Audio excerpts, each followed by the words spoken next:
내용으로 말씀을 상고하겠습니다.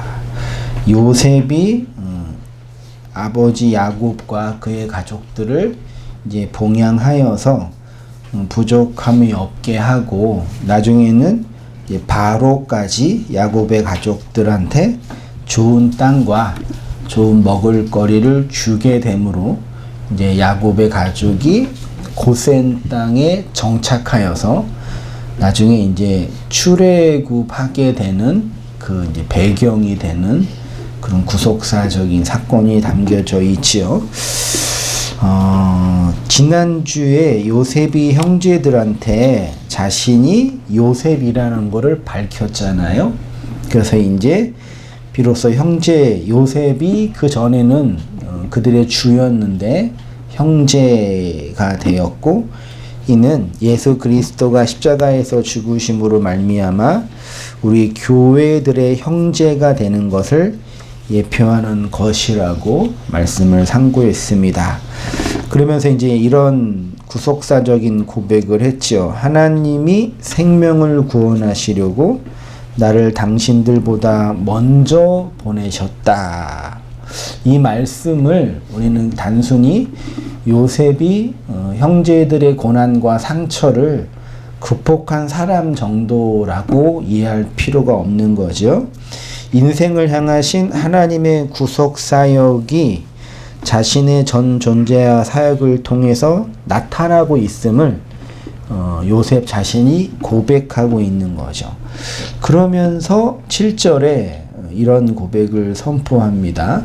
하나님이 큰 구원으로 당신들의 생명을 보존하고 당신들의 후손을 세상에 두시려고 나를 당신들보다 먼저 보내셨으나 그런즉 나를 이리로 보낸 이는 당신들이 아니라 하나님이다. 당신들이 나를 악의로 죽이려고 팔았지만 하나님은 그것을 선으로 바꾸셔서 많은 사람들의 생명을 구원하려고 했다 그랬죠. 그러면서 이제 말씀 나누었던 것이 인생의 역사와 인생의 날들은 필연적으로 악이 나타나는 거죠. 제가 그거를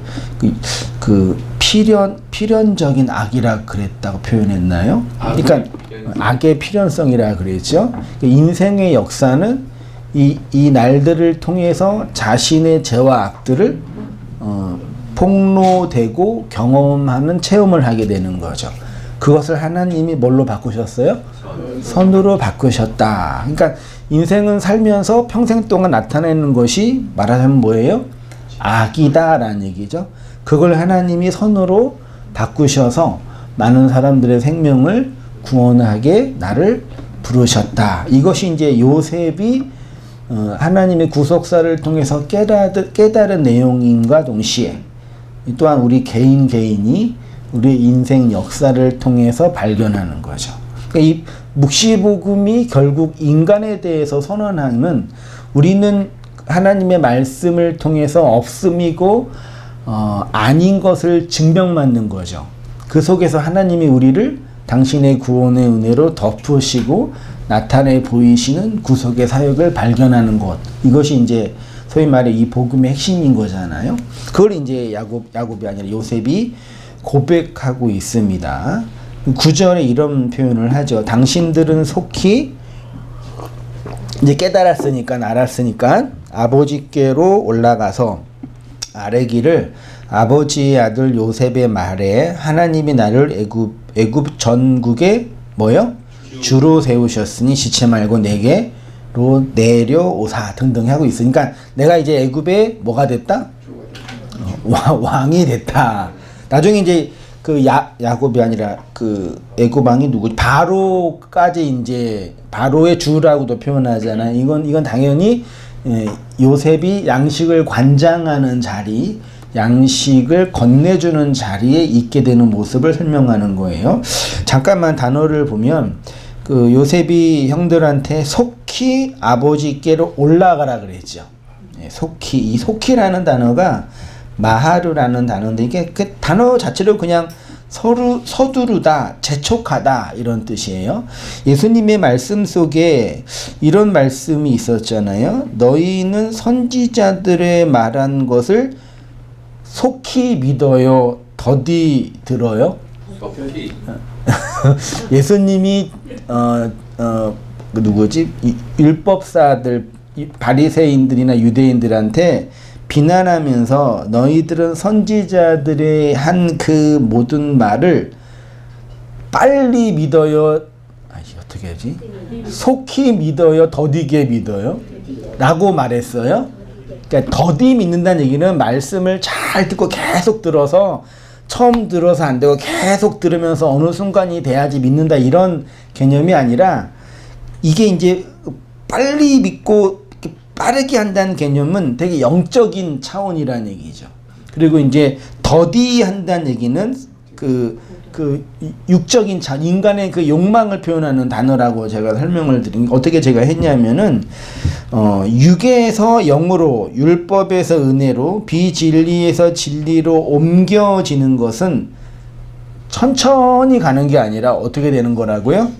네, 순식간에, 찰나에, 단박에, 내가 생각하고 내가 계획한 대로 되는 것이 아니라 하나님의 주권과 하나님의 일하심으로 된다는 얘기죠. 우리의 계획대로 이루어지는 것이 아니라 하나님의 주권과 하나님의 시간으로 된다는 측면에서 그게 속히 이런 개념이라는 얘기죠. 그러니까 은혜는 늦게 받는 거예요, 빨리 받는 거예요? 이 표현이 애매하네. 내가 예상한 대로 받는 게 아니에요. 제가 말하고 싶은 거는 하나님의 은혜가 주권적이라고 표현한다는 얘기는 이렇게 예배드리고 이렇게 설교를 듣고 이렇게 봉사를 하면 어느 순간 나한테 은혜가 임하지, 이게 아니라 우리는 우리의 길을 가고 심지어 우리가 우리의 인생 속에서 악을 나타내는 자로 서 있는데 어느 순간 하나님이 그런 우리 인생들을 뭐예요? 사로잡아서 당신의 말씀으로 이끌어 가신다는 얘기죠. 그렇게 우리가 구원받은 거잖아요. 그런 차원에서 마르라는 단어를 성경이 사용하고 있다라는 얘기죠. 그래서 이제 당신들은 속히 아버지께로 올라가라 얘기는 이 은혜에 대한 영적인 개념에 대한 다른 차원의 진술을 지금 요셉이 하고 있는 거죠. 그리고 올라가라는 얘기도 이게 히브리어로 올람이란 알라라는 단어인데요. 이게 우리 헌제자들이 번제를 드리면 그 번제가 땅으로 떨어져야 하늘로 올라가요? 네, 아버지께로 올라가죠. 하나님께 올라가죠. 그런 차원의 헌제의 개념이 이제 올라가다, 알라라는 단어를 지금 요셉이 사용하고 있다라는 얘기죠. 그래 놓고 이제 10절을 보시, 2페이지입니다. 10절에 가서 아버지의 아들들과 아버지의 손자들과 아버지의 양과 소와 모든 소유가 어디 땅이요? 고센 땅에 머물며 나와 가깝게 있으세요 그랬죠. 이 고센 땅이 그냥 애굽에 있는 어느 땅의 이름인데 이 개념이 땅의 언덕이라는 개념이에요. 지금 애굽은 가나안에 비해서 그러니까 애굽과 가나안이 있잖아요. 원래 우리 이스라엘 백성의 구속사적인 측면에서 애굽이 좋은 땅이에요? 가나안이 좋은 땅이에요? 애굽이 약속의 땅이에요? 가나안이 약속의 땅이에요? 그렇죠? 그럼 가나안이라는 땅 자체가 좋은 땅이라는 개념이 아니라 하나님이 거기에 약속을 주셨기 때문에 좋은 땅이라는 개념이잖아요. 근데 지금은 야곱이 있는 가나안 땅이 출애굽기의 애굽이고 요셉이 있는 애굽이 약속의 땅이란 얘기예요. 말하자면 하나님의 나라로 예표되는 거죠. 거기에 고센 땅에 이스라엘 백성이 거주하여서 400년 동안 많은 백성이 성장하게 되는 배경이 되는 거죠. 애굽이라는 세상에 사는데 고센은 그 애굽 안에 있는 하나님의 나라, 천국을 상징하고 있는 그림이에요. 그리고 거기에서 요셉과 가까이 지내게 될 것이라고 말하면서 이렇게 이제 선언합니다. 11절 보이시죠? 같이 읽어보겠습니다. 시작. 흉년이 아직 5해가 있으니 내가 거기서 아버지를 봉양하리이다. 아버지와 아버지의 가족과 아버지께 속한 모든 사람에게 부족함이 없도록 하겠나이다 하더라고. 이제 내가 애굽의 왕이 됐으니까, 양식을 관장하는 주권자가 됐으니까 여기에 와서 내가 잘 노년을 편안하게 쉴 수 있게 돌봐줄게요. 그런 말씀인 거죠. 네. 그렇죠. 겉으로 볼 때는 그런 말씀이에요. 그렇죠. 그러니까 내가 이제 출세했으니까 그동안 고생 안 하고 여기서 다 행복하게 살아, 그 얘기잖아요. 네, 겉으로는 그 얘기고, 이제 내용적으로는 뭐냐 이 얘기예요. 내용적으로는 요셉은 그리스도의 성령, 쉽게 성령의 사역을 예표하고 있죠. 성령의 위치에, 성령의 자리에 있는 거예요. 그리고 야곱은 아버지인데 그 아버지가 아부 성전이잖아요. 그 성전은 옛 성전의 위치에 있는 거예요. 지금 성령이신 그리스도 요셉이 옛 성전인 아버지를 뭐 한대요? 봉양하고 있다라는 얘기예요. 이 봉양이라는 단어가 한자로, 한글로 이렇게 아들이나 자식이 부모를 이렇게 봉양하는 차원으로만 이해하는데, 단어적인 의미는 뭐예요? 양식을 건네주는 거. 원래 이 말 자체가 양식을 건네주는 거잖아요. 말씀을 뭐 하는 거예요? 건네주는 거예요. 여러분, 하나님이 우리를, 내가, 인간이 하나님을 봉양해요? 하나님이 인간을 봉양해요? 이 말이 좀 이상한데? 이 봉양이라는 단어가 되게 헷갈려. 그래서 인간이 하나님을 섬겨요? 하나님이 인간을 섬겨요? 하나님이 인간을 섬겨요. 아니지요. 종교는 인간이 하나님을 섬기는 거잖아요. 네. 모든 종교는 인간의 입장에서 하나님이 원하는 것을 찾아서 하는 거예요. 그게 율법적이든 도덕적이든 규율이든 종교적인 예전이든 하나님이 원하는 것을 인간이 이렇게 자기 것으로 섬기는 것, 이게 보편 종교의 성례전이고 구원론이거든요. 그치요? 근데 복음은 인간이 하나님을 섬기는 것이 아니라 하나님이 당신의 백성을 섬기는 것을 선언하는 거예요. 그래서 교회는 근본적으로 하나님을 섬기는 자이지만 겉으로는, 내용적으로는 하나님의 뭘 받아요? 섬김을 받으며 살아가는 거예요. 할렐루야.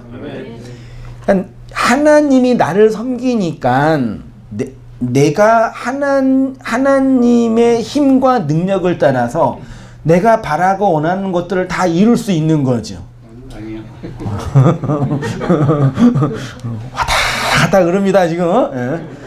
그 하나님의 섬김을 받는다라는 것은 그냥 내가 기뻐하고 바라고 원하는 것을 이뤄준다는 차원이 아니라 그분이 말씀으로 나를 양육하고 기르신다는 차원에서 섬긴다라고 표현하는 거예요. 그걸 이제 한글이 봉양이라는 단어로 이렇게 자식이 부모를 봉양한다는 차원으로 얘기하는데, 이해하고 있는데 우리는 성경 자체는 하나님이 말씀으로 당신의 교회들을 뭐 하는 거예요? 섬겨주는 거예요. 그래서 신앙에 있어서 구원은 이 하나님의 섬김을 받아서 살아가는 인생들의 모습인 거죠. 그런 측면에서 우리 성도님들은 하나님의 섬김을 받고 계시는 거죠. 네. 말씀의 섬김을 받고 계시는 거죠. 네, 그걸 잘 깨달으셔야 됩니다. 근데 아버지를 봉양한다 그러고, 그렇게 봉양함으로 말미암아 부족함이 없다라고 이제 하게 해준다고 표현합니다. 자, 흉년이 5해가 더 남았다 그랬죠. 그래서 아버지를 봉양할 것이라고 했는데 7풍년 후에 7년의 흉년이 남아있고 지금 2년이 지나고 있잖아요. 여기 2년은 예수와 그리스도의 사역, 예수의 말씀의 사역이라고 말씀을 드렸고, 뒤에 5년의 흉년은 뭐예요? 성령의 사역, 깨닫게 되어지는 진리의 말씀의 섬김의 사역이 5년이라고 하는. 그래서 앞에 풍년의 7년과 지혜 흉년의 7년이 완성돼야지만 진정한 말씀의 섬김이 나타나게 된다는 그림인 거예요. 뒤에 5년은 성령이 깨닫게 하시는 사역을 상징한다고 했습니다. 그렇게 깨닫게 되는 말씀으로 말미암아 요셉이 그리스도가 그의 가족을, 교회를 말씀으로 뭐 하는 거예요? 섬기는 거를 예표하는 거예요. 이는 그리스도의 영이 그의 교회를 섬기고 봉사하는 사역을 모형하는 겁니다. 신약의 교회는 그리스도의 영에 의해서 말씀의 섬김을 받으며 하나님의 통치 아래 거하게 되는 자들인 거죠. 말씀의 섬김을 통해서 그 말씀이 우리를 통치하고 이끄는 거예요. 그러니까 오늘날 소위 말해 복음주의, 진리를 증거한다고 하는 복음주의 신학자들과 사람들이 이 점에 있어서 오해를 하고 있는 거예요. 하나님의 말씀이 나를 섬긴다고 이해하지 않고 내가 원하는 방향으로 하나님의 기뻐하심을 쫓아 가야 한다고 주장하는 거죠. 아무튼 그렇게 봉양한다. 이 봉양하다는 단어가요, 히브리어로 쿨이라는 단어인데, 이게 단어가, 그러니까 이걸 봉양하다고 번역을 해버리면 너무 단편적인 번역이 되는 거예요. 그래서 단어적인 뜻은 뭐 담는다, 그릇에 담지어 뭐를, 그런 뜻도 있고, 그러니까 마음의 양식을 담는 거, 그게 뭐예요? 그게 공양하는 거예요. 봉양하는 거예요, 사실은요. 그 다음에 부양도 있고, 그 다음에 제공하다, 감당하다, 뭐 그런 뜻으로 많이 사용이 됐는데, 창세기 47장 12절에는 요셉이 다른 형제들을 뭐 한다고 표현해요? 한글로 공개라고 번역을 했어요. 이것도 이게 쿨이에요. 창세기 50장 12절에는 요셉이 다른 형제들을, 자손들을 뭐예요? 기른다. 이것도 쿨이에요. 어디에서는 공개로 번역을 했고 어디에는 기른다라고 번역을 했습니다. 룻기 4장 13절 이하 보세요. 이에 보아스가 롯을 맞이하여 아내로 삼고 그에게 들어갔더니 여호와께서 그에게 임신하게 하심으로 그가 아들을 낳은지라. 여인들이 나오미에게 이르되 찬송할지로다. 여호와께서 오늘 내게 기업물을 짜가 없게 하지 아니하셨도다. 이 아이의 이름이 이스라엘 중에 유명하게 되기를 원하노라. 이는 내 생명의 회복자며 내 노년의 뭐래요? 이 봉용자가 쿨이라는 개념이거든요. 그러니까 보아스와 룻 사이에 누가 났어요? 오벳 2세의 아버지죠. 네, 다윗 할아버지니까요. 그래서 이제 이가 룻이 낳았는데 봉양자, 말씀으로 섬기는 자인데 언제 섬긴대요? 그러니까 늙어서 자식을 낳아가지고 이제 됐다, 이런 차원으로만 이해하지 않고 노년에 자신을 말씀으로 섬기는 자로 표현하고 있는 거예요. 노년에, 나중에 뒤에 더 볼 거예요. 그 다음에 열왕기상 18장에는 식물을 주는 거, 뭐 이렇게 그릇을 담는 거.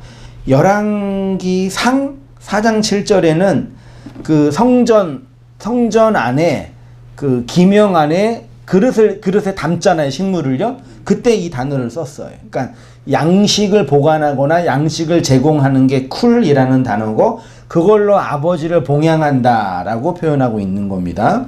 그렇게 말씀으로 봉양을 하니까 뭐가 없대요? 부족함이 없게 된다. 이 부족함이 없다라는 단어가 야라시라는 단어인데, 야라시, 이 기본적인 뜻이 상속하다, 뭐 그런 뜻. 재산을 상속하다가 야라시예요.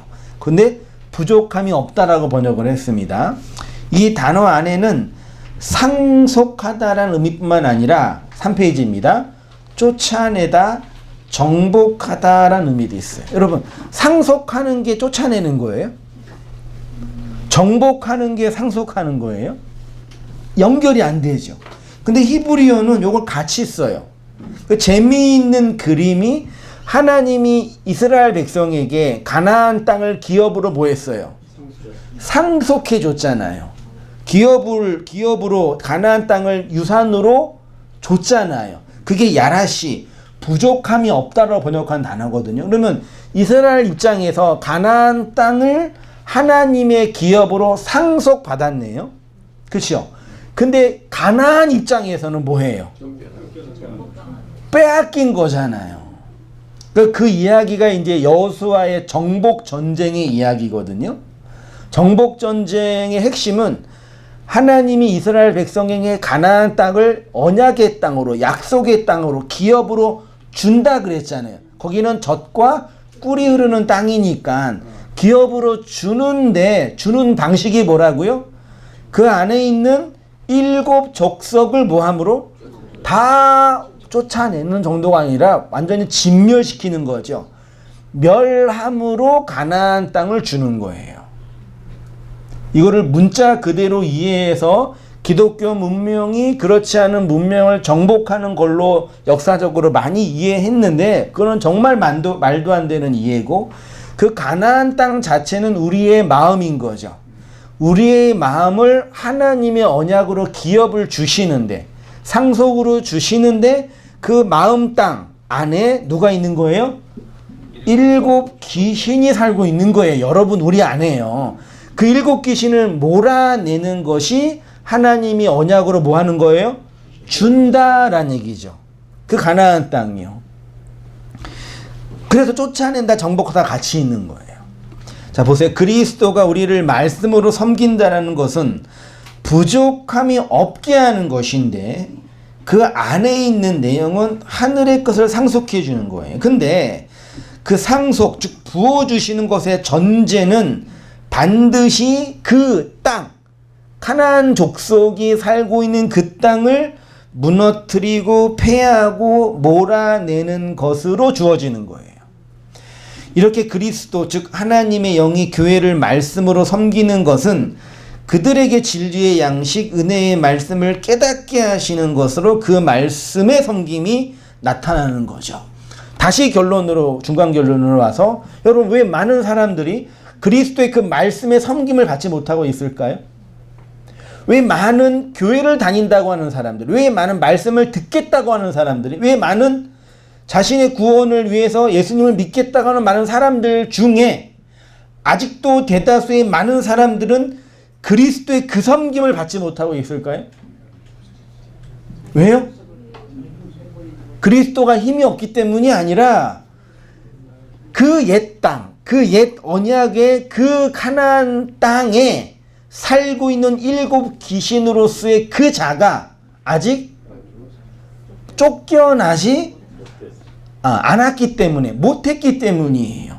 이것이 그대로 실현되는 이야기가 여호수아에도 있지만 계시록에 나타나고 있는 거예요. 계시록은 성령이 임해서 이 땅에 뭐가 이루어지는 거예요? 천년왕국이 이루어지잖아요. 천년왕국은 그리스도가 왕권으로 통치하는 왕국인데, 그거는 그냥 그리스도의 왕권만 순전하게 일어나는 왕국이 아니라 치열한 아마겟돈 전쟁이 일어나는 곳이 어디예요? 천년왕국이란 말이에요. 그것이 7 나팔이 다 떨어짐으로 이 땅에 실현되는 나라잖아요. 그게 이 땅에 있는 가나안의 7 귀신들을 하나님의 말씀으로 뭐 하는 거예요? 몰아내는 사역들을 묵시적으로 보여주는 거예요.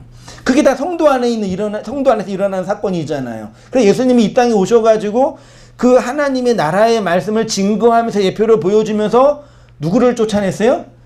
귀신 들린 자들, 7 귀신 들린 자들을 뭐예요? 쫓아낸 것으로 설명해 주는, 그러니까 그 여호수아의 그 정복 전쟁이나 예수님의 말씀 사역이나 요한계시록의 그 청년 왕국의 그 전쟁이 다 성도 안에서, 인생들 말씀 안에서 나타나고 있는 사건이라는 얘기죠. 그것이 하나님의 말씀의 뭐예요? 교회를 섬기는 사역이에요. 섬김을 받고 계시죠. 아니, 목사님 그런 섬김까지 전 원하지 않는데요. 그러시는 거예요. 그 섬김이 곧 하나님의 기업을 상속해 주는 거예요. 왜 기업 받을 자가 많아요, 적어요? 저거요. 하나님 나라의 그 영광스러운 그 기업을 받을 자가 거의 없는 거예요. 예레미야 1장 10절 이하 보세요. 보라 내가 오늘 너를 여러 나라와 여러 왕국 위에, 여기 여러 나라와 여러 왕국은 어디예요? 그냥 문자적으로 이스라엘, 바벨론, 메데 페르시아 이런 거지만 문자적으로 실제적으로는 우리 인생들의 그 나라예요. 내용적으로는요. 세워서 내가 그것들을 뽑고 파괴하며 파멸하고 넘어뜨리며 건설하고 심게 했다. 이게 예레미야에게 주신 하나님의 소명이고, 예레미야 강론할 때 제가 다 말씀을 드렸잖아요. 뽑고 파괴 파멸 넘어뜨리는 것은 주로 어디서 쓰는 단어예요? 구약 성경에서 뭘 뽑으라 그래요? 우상들을 뽑으라 그랬잖아요. 뭘 파괴하라 그래요? 옛 계명들을 파괴하라 그러잖아요. 그러니까 우상, 옛 계명, 옛 성정들을 뭐 해요? 파괴하는 일을 누가 한다고요? 예레미야가요. 무엇으로? 칼로? 네, 진리의 말씀으로 그 사역들을 감당하면 뭐 한대요? 건설하고, 이게 뭘 세우는 거예요? 새 성전을 심는 거란 얘기죠. 그러니까 하나님의 말씀이 1차적으로 근본적으로 우리에게 올 때는 언약으로 오는데, 그 언약은 무슨 언약이라 그래요? 행위 언약이라 그러죠. 그 행위 언약이 어디에 쓰여졌어요? 돌판에 쓰여졌잖아요. 문자에 쓰여졌잖아요. 그 행위 언약 돌판의 문자가 어떻게 됐어요? 깨트려지었기 때문에 우리한테 영으로 주어지는 거잖아요. 그 얘기를 하는 거예요. 이게 예레미야의 개인적인 소명뿐만 아니라 모든 선지자들의 소명의 핵심인 거고, 교회들의 모습인 거죠. 그렇게 제가 썼습니다. 예, 앞에 부정적인 거 4개, 뒤에 긍정적인 거 2개. 그러니까 하나님이 족장들과 이스라엘에게 약속의 땅인 가나안 땅을 기업으로 주신다고 할 때 그 전제는 가나안 땅에 있는 7 족속을 뭐 하는 거예요? 몰아내는 거죠. 그거를 7 풍년과 7 흉년의 때를 통해서 말씀을 주시는 거예요. 그러니까 흉년, 말씀의 기근을 내적으로 경험하지 못하는 사람은요, 하나님의 말씀을 들어요, 못 들어요? 못 들어요. 들을 수가 없죠. 그래서 우리 인생의 기근이 영적인 기근뿐만 아니라 실제적인, 물리적인 그런 기근이 뭐예요? 있는 거예요. 왜요? 그런 기근이 없이는 말씀을 못 듣는다니까요. 그 기근 속에서 내가 먹을 양식이 없고, 나의 이 죄와 악들이 폭로되는 현실 안에서 나의 이 부정함과 더러움을 해결할 길이 없음을 자각할 때 주의 말씀이 들리는 거죠. 예수 그리스도의 그 사역과 성령이 깨닫게 하는 말씀의 사역을 통해서요. 지금도 그 일을 이 율법과 세상의 이 역사 속에서 실현하고 계시는 거예요. 신명기 7장 1절 이하 보세요. 이것이 이제 그 소위 말해 이스라엘의 언약, 그 유대인들이 받은 하나님의 그 계명이잖아요. 잘 들어보세요. 문자적으로도 볼 필요도 있겠지만 잘 들어보세요. 중간에 몇 개 제가 좀 그 편집한 부분도 있습니다. 내 하나님 여호와께서 너를 인도하사 내가 가서 차지할 땅으로 들이시고 내 앞에서 여러 민족, 헷 족속과 기르가스 족속과 아모리 족속과 가나안 족속과 브리스 족속과 휘위 족속과 여부스 족속 곧 너보다 많고 힘이 센 7 족속을 쫓아내실 때에 오직 너희가 그들에게 행할 것은 이러하니 그들의 제단을 헐며 주상을 깨트리며 아세라 목상을 찍으며 조각한 우상들을 불사를 것이니라. 너는 여호와 내 하나님의 성민이라. 내 하나님 여호와께서 지상 만민 중에서 너를 자기 기업의 백성으로 택하셨나니 여호와께서 너를 기뻐하시고 너를 택하심은 너희가 다른 민족보다 수요가 많기 때문이 아니라 너희는 오히려 모든 민족 중에 가장 적으니라. 그런즉 너는 알라. 오직 내 하나님 여호와는 하나님이시요 신실하신 하나님이시라. 그를 사랑하고 그의 계명을 지키는 자에게는 천대까지 그의 언약을 이행하시며 인애를 베푸시되 그를 미워하는 자에게는 당장에 보응하시며 멸하시나니 여호와는 자기를 미워하는 자에게 지체하지 아니하시고 당장에 그에게 보응하시느니라. 그런즉 너는 오늘 내가 내게 명하는 명령과 규례와 법도를 지켜 행할지니라. 이 말씀을 거의 모든 사람들은 문자 그대로 율법과 도덕적인 말씀으로 바라보고 지키려고 하지요. 그게 문자, 돌판에 새겨진 문자란 얘기예요. 그게 깨트려져야 한다는 얘기죠.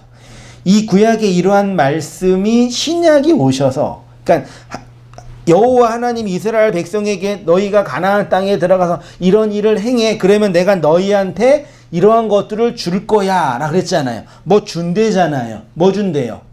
땅을 준대잖아요. 법도와 행위를 뭐 하면? 지키면. 됐죠? 요 행위 언약이 그리스도를 통해서 우리에게 전달된 거예요. 4페이지 보세요. 이것이 하나님이 우리에게 당신의 기업을 주시는 원리인데 이렇게 구약의 교회에게 명령과 규례와 법도로 주신 언약을 예수님은 한마디로 뭐라 그러셨냐면 영생이라 그랬어요. 새 언약의 개념이에요.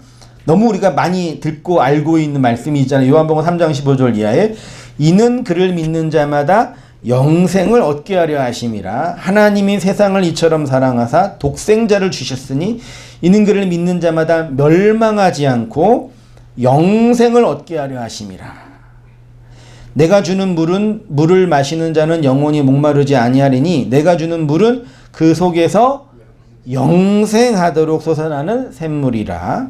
요한 1서 5장 13절.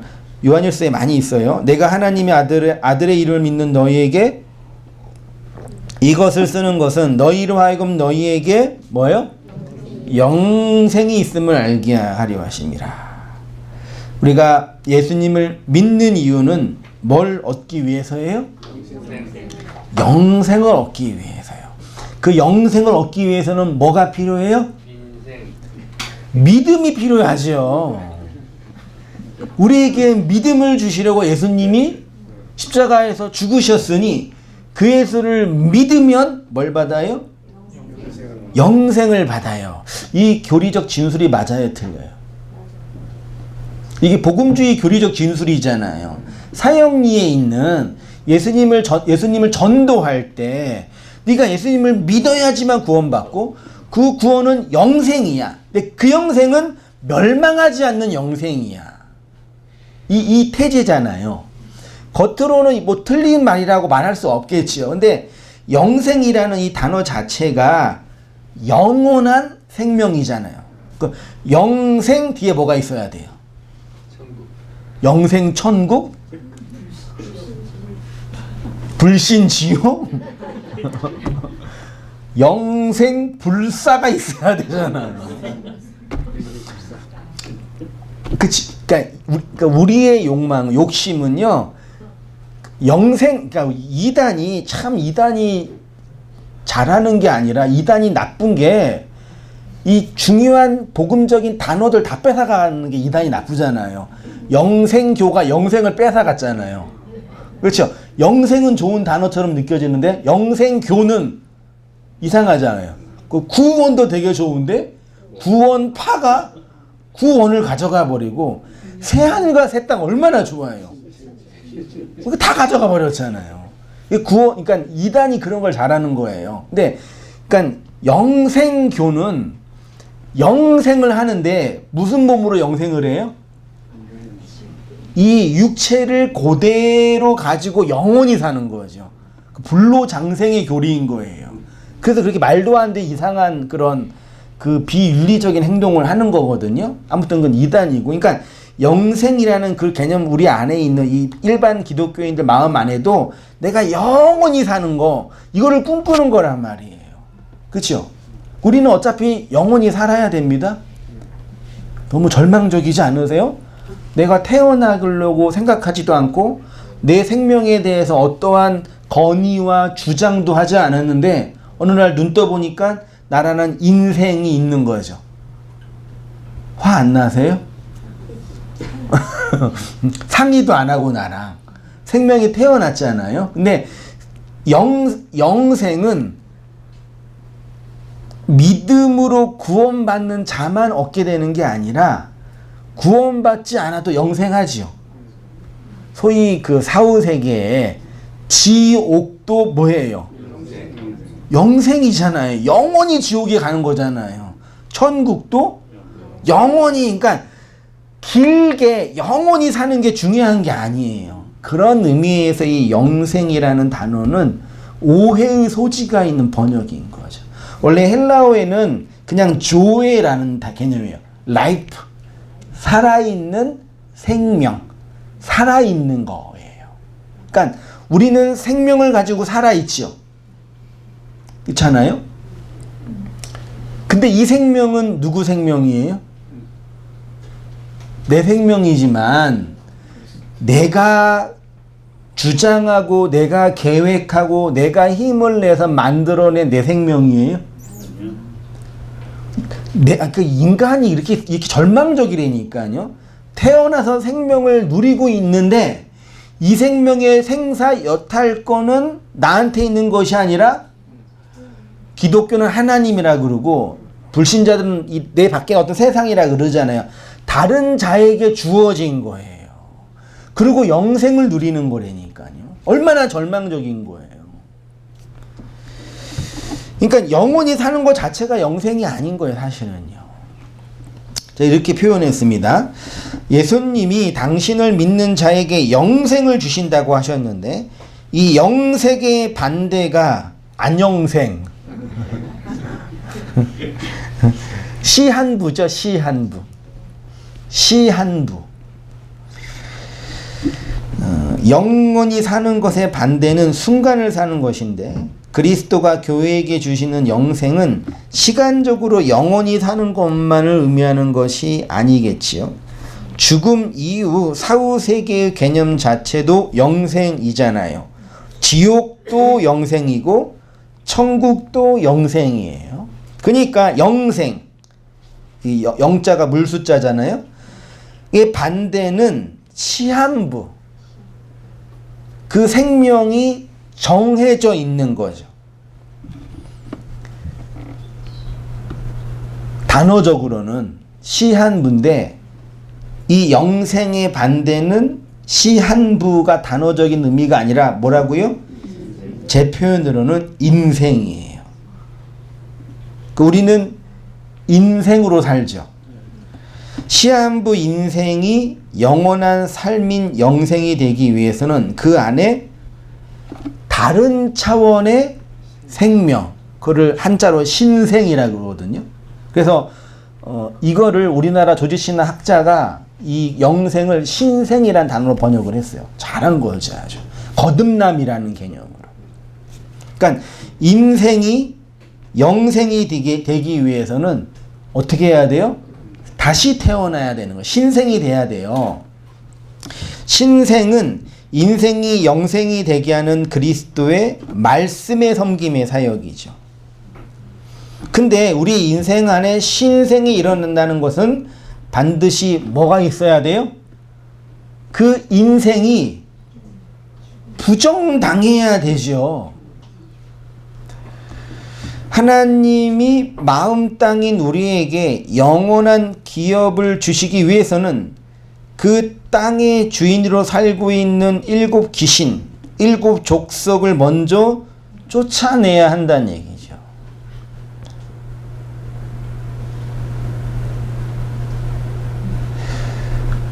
인생이 부정당해야지 구원을 받는다라고 할 때 이런 질문이 나오잖아요. 아직 인생을 살지 않고 있는 갓 태어난 영아는 부정당해야 할 인생이 있어요, 없어요? 뱃속에 있는 10개월의 인생을 부정당해야 돼요, 걔는요? 이렇게 한번 질문 드려볼까요? 갓 태어난 그 영아 있잖아요. 걔가 예뻐요? 아니, 자기 아들 아니라고 그러시는.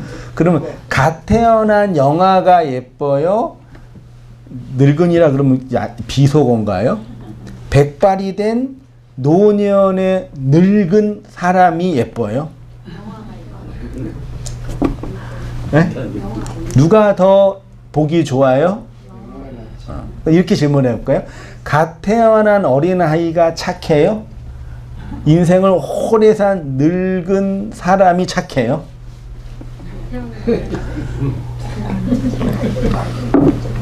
네? 누가 더 착해요?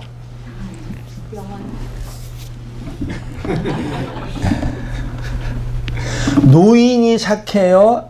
어린아이가 착해요?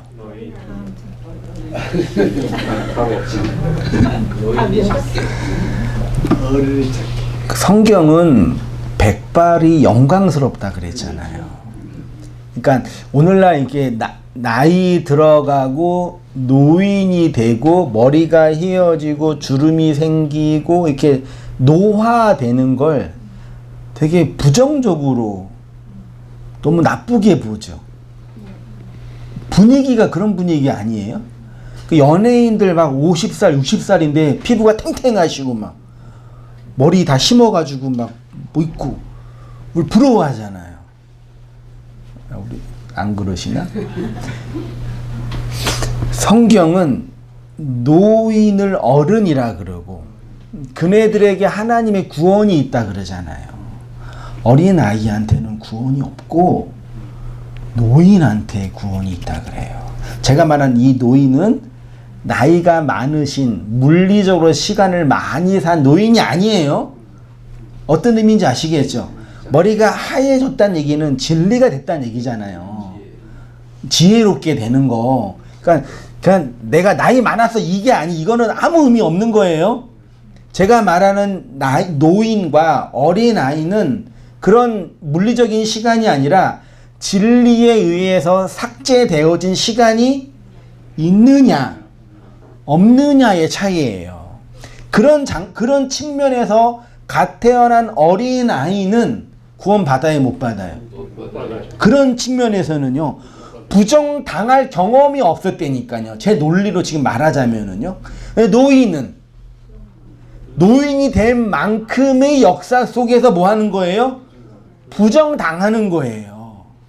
근데 오늘날의 물리적인 노인은 성격만 들어오지는 거지. 꼰대만 되고.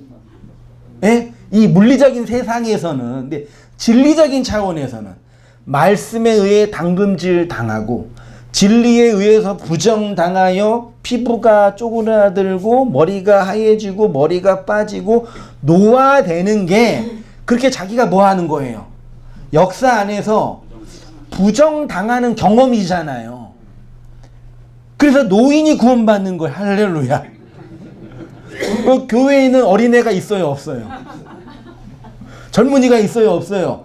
없어요. 노인들만 있는 거예요. 이해되시나요?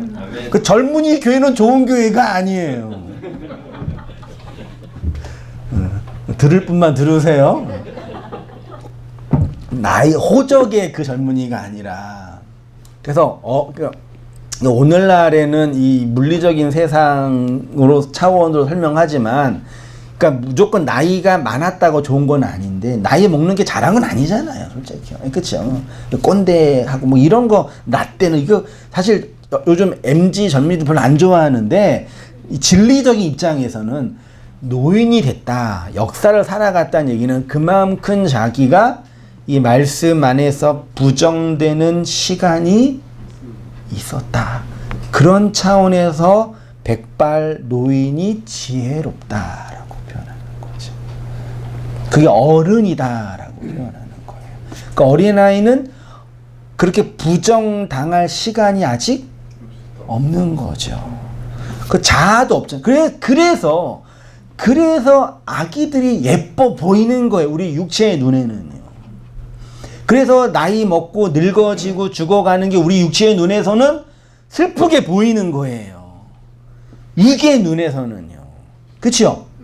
근데 진리의 눈에서는 늙어가는 게 진리가 되어지는 거고 구원을 이루는 거고 하나님의 말씀의 섬김을 더 많이 받아가는 거예요. 그래서 건강하게 늙어가야 돼요. 진리의 말씀으로 부정당하여 늙어가는 거죠. 그게 성경이 말하는 뭐예요? 진정한 장로이고 노인이고 어른이고. 그래서 어른을 공경하라라는 그런 유교적인 단어의 의미는 그런 진리를 담고 있는 거겠지요. 근데 우리는 이 계층으로 나이별로 사람들을 나누니까 물리적으로 나이가 많은 게 그냥 뭐라도 한 것처럼 느껴지는 거죠. 그러니까 역사를 살아가면 살아갈수록 우리에게는 부정당한 시간이 더 많이 있어야 되는 거예요. 그렇죠? 그러니까 나이 많은 분들 중에 어린아이가 태반이고 인생을 많이 살고 이것저것 했다고 하지만 여전히 어린아이로 앵앵 울면서 이렇게 있는 분이 태반이고, 그치만 어떤 사람들은 아직 어리지만 어른으로 살고 있는 사람이 극소수로 있는 거예요. 그쵸? 우리 온땅교회 성도님들은 어린아이예요, 어른이에요? 말씀에 의해서 어떻게 부정당하고 계시는 거예요?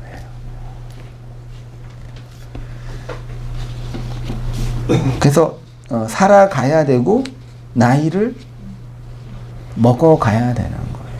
그러니까 하나님 우리 인생에게 준 모든 인생들에게 준 가장 공평한 게 뭐예요?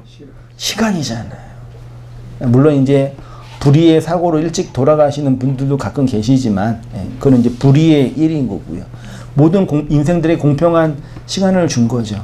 사실 자본주의 사회에서도 그 시간도 다 차이가 나지만 진리적인 입장에서 살아가게 하신다고요. 그렇게 우리의 인생이 부정되는 만큼 새 생명의 말씀이 임하는 거예요.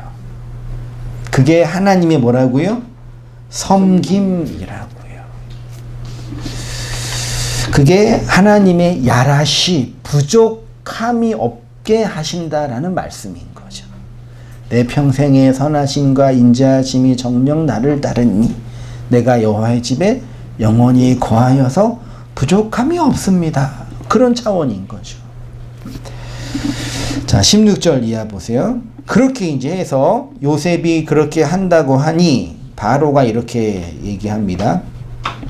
요셉의 형들이 왔다는 소문이 바로의 궁에 들리매 바로와 그의 신하들이 기뻐하고 바로는 요셉에게 이르되 내 형들에게 명령하기를 너희는 이렇게 하여 너희 양식을 싣고 가서 가나안 땅에 이르거든 너희 아버지와 너희 가족을 이끌고 내게로 오라. 내가 너희에게 애굽의 좋은 땅을 주리니 너희가 나라에 기름진 것을 먹으리라. 요셉은 바로의 명을 따라서 형제들한테 뭘 준대요? 좋은 땅을 주고 기름진 것을 먹게 한다고 표현한 것이죠. 이것이 이렇게 말씀에 의해서 부정당하여 하나님의 섬김을 받는 자의 모습이 이러이러하다고 표현하는 거죠. 자, 어디죠? 기름진 것이 헬레브라는 단어인데요. 성경에 기름이란 단어가 정말 많이 나오잖아요. 말씀이기도 하고 영이기도 하고 진리이기도 한데 결론적으로 말하면 헌제자가 하나님께 드려야 할 헌제물이면서 성도를 풍요롭게 하는 양식이 뭐라고요? 그게 기름이에요. 자, 그러면 우리 성도님들이 이러한 역사의 과정 속에서 하나님의 섬김을 받아서 노년의 삶을, 늙은 자의 삶을 살잖아요. 그렇죠? 그럼 그 섬김을 받는 자 안에 뭐가 나오는 거예요? 그렇죠. 그 호몰로게오가 인생을 통해서 나오는 거예요. 그래서 살지 않고는 모르는 게 너무 많죠.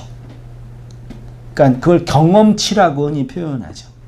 인생의 경험치. 아니, 세상은 신입사원이 좋아요? 경력직 사원이 좋아요? 경력직이 좋잖아요. 쉽게 말해서. 그 경력직은 경험한 거잖아요. 우리가 경험할 게 뭐예요? 이러이러한 하나님의 인도하심과 다루심을 뭐 하는 거예요? 경험하는 거예요. 그 경험 속에서 성도 안에서 흘러나오는 뭐예요? 기름. 그래서 실제로 우리 몸에서 기름이 있긴 있잖아요. 짜면 기름 나오잖아요. 짜면은 성도 안에 이 풍요로운 하나님의 성김 안에서 그를 통해서 흘러나오는 뭐가 있다고요? 기름이 있다고. 그 기름이 흘러가지 온 세상이 어떻게 돼요? 풍요로운 땅이 되잖아요. 할렐루야. 예? 여러분, 이 세상을 풍요롭게 한다, 이 세상을 전도한다, 이 세상을 변화시킨다라는 차원이 이거라니까요. 뭐 다른 게 뭐 사회를 개혁하고 뭐 정치를 이게 아니라 그 진리의 말씀에 의해서 다루어지는 성도 안에서 나의 들어감, 진리로 들어감에 의해서 흘러나오는 그 기름, 그 말씀으로 누군가가 또 그 말씀 앞에서 돌이켜지는 날, 그게 하나님 나라의 선교고 전도의 원리인 거죠. 그 우리는 열심히 뭐 하고 있는 거라서요? 전도하고 있고 선교하고 있는 거라니까요. 열심히 하셔야 됩니다. 아직도 이해 못 하시는 거 아니시죠? 그러니까 교회가 그러니까 저 성향 때문에인지 모르겠는데 교회에 교회에서 부목사나 뭐 전도사나 뭐 담임 목사 이렇게 목회를 하는 게 뭐 청빈몰 가서 목회를 하는 게 목회의 어떤 프로그램과 일을 하잖아요. 정말 조그만 교회든 큰 교회든 다양한 일을 해요. 다양한 전도 프로그램, 선교 프로그램을 한단 말이에요. 근데 그런 측면에서 온땅 교회는 일을 해요, 안 해요? 안 해요. 뭐 기껏해야 교회 물 차면 물 푸는 거 정도뿐이 안 하고 무슨 선교 프로그램, 뭐 전도 프로그램 하는 거 하나도 없어요. 그렇게 해서 지역사회도 섬기고 여러 가지 프로그램도 해서 이렇게 양적으로 좋아지면 나쁘지 않죠. 그게 뭐 저는 싫다 뭐 그러지 않아요. 근데 정말 해야 할 프로그램, 교회의 그 일은 그 존재로 살아가는 그 열심이에요. 그게 쉬운지 아세요? 그게 얼마나 고단한 건지 아시죠? 네. 저만 그러시나? 이게 물리적인 일이 우리 사람은 어떤 외적 일을 안 하면 뭐 안 하는 것도 느껴지거든요. 그런 부분이 있긴 있어요. 근데 그런 일을 이게 목회자가 이렇게 세속적인 직업이 없기 때문에 그런 것도 있겠지만 그런 일로 교회를 이게 움직이고 하는 거는 정말 본질적인 그 일은 뭐 전혀 없다고는 안 할게요. 정말 힘이 거의 없는 거예요. 그래서 주변적인 걸로 이렇게 모이는 거죠. 그래서 교회 생활 열심히 하고 나서 나중에 남는 거는 그냥 뭐 인간관계, 뭐 경험 이런 것뿐이 없는 거예요. 하나님이 내 인생을 다루시고 나를 나이 먹게 해서 말씀으로 다루시는 그 인생 말씀들이 흘러나오지 않는 거예요. 그런 측면에서 성도님들이 진리의 말씀으로 늙어져서 전도를 정말 잘 하셨으면 좋겠습니다. 네. 온땅교회 성도를 데리고 오란 얘기가 아니라요. 정말이요, 여러분. 이 세상이 말라 비틀어진 땅에 정말 기름의 양식을 제공하는 그런 또 다른 요셉의 역할, 그리스도의 역할로 세워져 가기를 기대하고 기도하는 거예요. 저 자신이 그게 가장 중요한 거기 때문에 이렇게 말하는 거죠. 그게 성도를 풍요롭게 하는 양식인 거죠. 그런 기름이 창세기 4장 4절에 뭐 골스와 기름 등등으로 표현되고 있어요. 5페이지로 가셔서 그래서 신약에 바울의 서신에 이런 표현이 수없이 많이 있어요. 하나만 제가 썼습니다. 고린도서 1장 21절에 우리를 너희와 함께 그리스도 안에서 굳건하게 하시고 우리에게 기름을 부으신 이는 하나님이시니 그가 또 우리에게 인치시고 보증으로 우리의 마음에 뭘 주셨대요? 말씀으로 성령을 주신 거죠. 바울은 이렇게 교회의 구원이 하나님의 기름 부으심이고 그 기름 부으심은 곧 성령의 인치심이라고 선언합니다. 그래서 창세기에서 요셉의 사역이 성령의 인치심으로 예표된 거고, 요한계시록에서는 인치심이 그리스도의 천년 왕국의 통치를 통해서 뭐 하는 거예요? 펼쳐지는 거죠. 창세기와 요한계시록이 하나로 연결되는 거니까요. 이 창세기와 요한계시록 가운데 뭐가 있어요? 시가서가 있잖아요. 시가서가 욥기, 시편, 잠언이잖아요. 같은 거죠.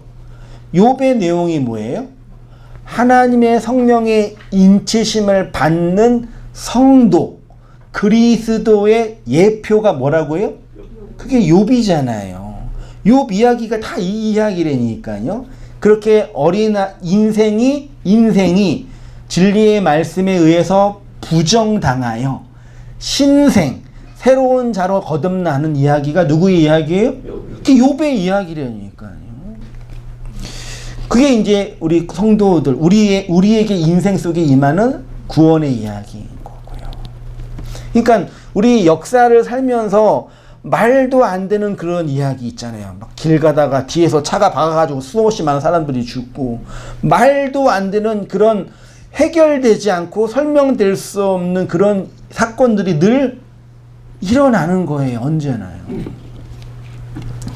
그렇게 성령에 의해서 펼쳐지는 하나님의 사역으로 말미암아서 인생이 영생을 누리며 살아가게 되는 거죠.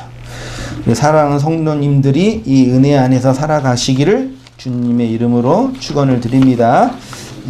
기도하고 마치겠습니다. 살아계신 하나님 아버지, 주님이 우리에게 속히 찾아오시고 그 말씀을 진리의 은혜로 건네주셨사오니 그 은혜의 양식을 따라서 살아가는 저희의 모든 삶들이 다 될 수 있도록 아버지 하나님 인도하여 주옵소서.